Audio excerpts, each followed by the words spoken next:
Okey, kita jumpa lagi dalam reaction drama bersiri The Imamku episod kelima. So, jom kita tonton.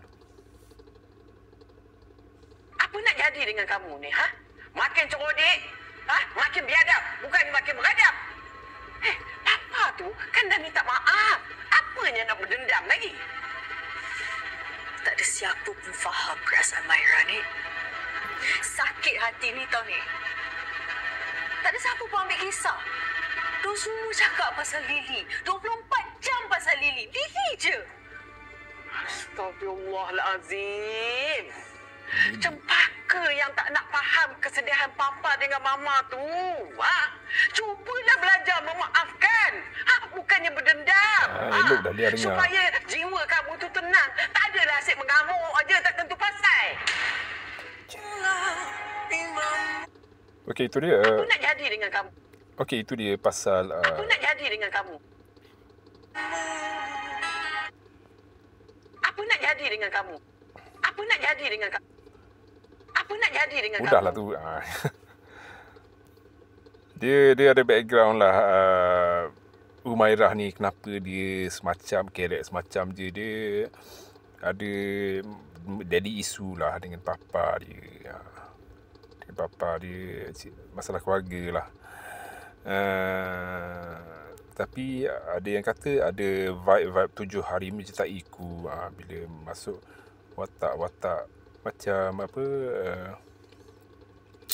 watak apa, Humairah lakonan Siti Salihah.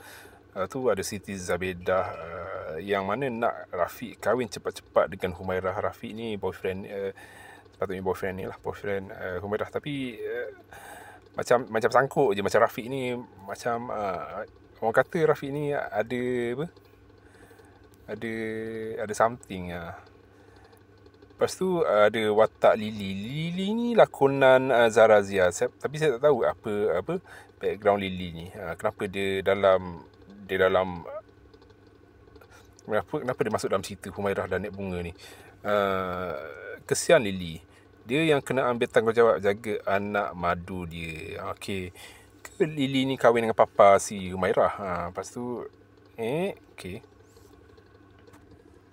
Datin okey, ibu Humairah kecewa dengan suaminya Datuk Malik kerana menjadi wali pernikahan Lily, anak sulungnya. Demi cinta, Lily sanggup dibuang keluarga. Lily hidup menderita, apatah lagi bila disahkan menghidap kanser.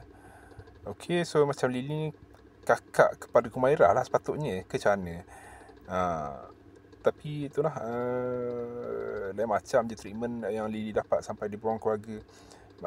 Macam Budin ni memang cucu angkat kepada Nek Bunga lah. So memang selalu kena marah lah. Umairah ni selalu kena marah lah. Umairah dengan Dahlia. Dahlia lah sepupu dengan Humairah.